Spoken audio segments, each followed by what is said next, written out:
তো বন্ধুরা, এই যে আমি আজকে আচারটা বানিয়ে নিচ্ছি। তা ভেবেছিলাম বেশ ভালো করে শুকিয়ে যায়, কিন্তু রোদটা ভালো উঠে নেই, তাই আমি এইভাবে বানাচ্ছি। কিভাবে বানাই তা আপনি দেখতে থাকুন। তো তেল তো গরম হয়ে গেছে, তেল আমি আগে বসিয়ে দিয়েছি। তো আমের মধ্যে তো লবণ দিয়েছি, আর একটু লবণ তেলের মধ্যে দিয়ে দিচ্ছি একটু মেথি।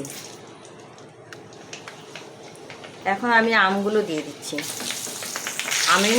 আমের মধ্যে যে জলটা রয়েছে সেটা এই গরম তেলের মধ্যে আমি শুকিয়ে নিচ্ছি। এখানে দিয়ে দিচ্ছি কালো জিরে, একটু ধনে, দিয়ে দিচ্ছি পাঁচফোড়ন দিয়ে আমি এখন দেওয়া হয়ে গেল। এখন আমি একটু ভালো করে নাড়াচাড়া দিয়ে নিই। আমি ভিনিগার দেবো না, আপনারা চাইলে দিয়ে নেবেন, কিন্তু ভিনিগারটা দেবো না এই কারণে, কেন আমাদের অনেক দিন থাকবে। আর অনেক সময় না ভিনিগার দিলেও নষ্ট হয়ে যায়। আর সবাই বলে যে দিলে নষ্ট হয় না, কিন্তু হয়ে যায় কোনো সময়, কোনো কারণেই হয়ে যায়, সেটা আমাদের হয়তো জানা নেই।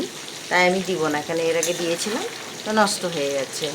তো যাই হোক, তা অনেকটা যে জল কমে গেছে, মানে যেটা জল ছিল সেটা শুকিয়ে গেছে। এখন আমি এই যে মশলাগুলো দিচ্ছি। মশলার মধ্যে তো আপনারা জানেনই সব রকমের ধইনা, জিরা, জোয়ান, পাঁচফোড়ন, তারপরে সর্ষা, সাদা সর্ষা, মানে কালো সর্ষা, সাদা সর্ষা, আর আছে এখানে এই যে মানে কি বলে ওইটাকে, লঙ্কার গুঁড়ি আর কি, ঝালটা আমি নামটা ভুলে যাই যদিও। ওই ঝাল লঙ্কার গুঁড়ি আমি দিয়ে দিয়েছি। তো আমি গ্যাসটা তো অফ করে দিয়েছি। তো অনেকে তো চিনি দেয়, আমি চিনিটা দিচ্ছি না, কেননা আচারে আমের আচারে মানে তেল থাকবে, মুড়ি টুড়ি দিয়ে মেখে খেতে ভালো লাগবে। তো চিনিটা দিলে না ভালো লাগে না আমার, তাই আমি চিনিটা দেবো না, আপনারা চাইলে দিয়ে নেবেন।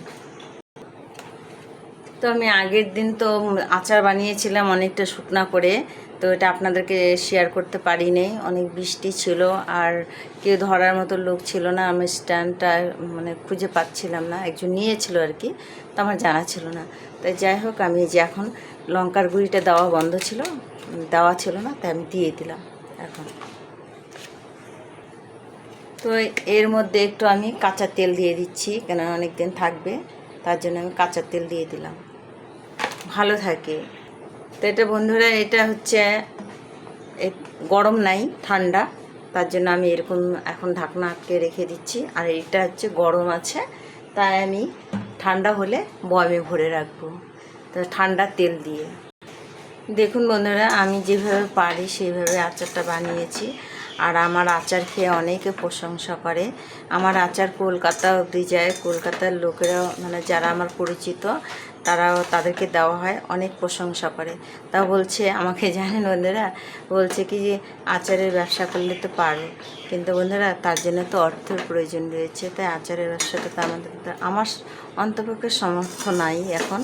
তাই যদি কোনো দিন সফলতা পাই, তা আমি এই ব্যবসাটা করব অবশ্যই, আপনাদের ভালোবাসা পেলে।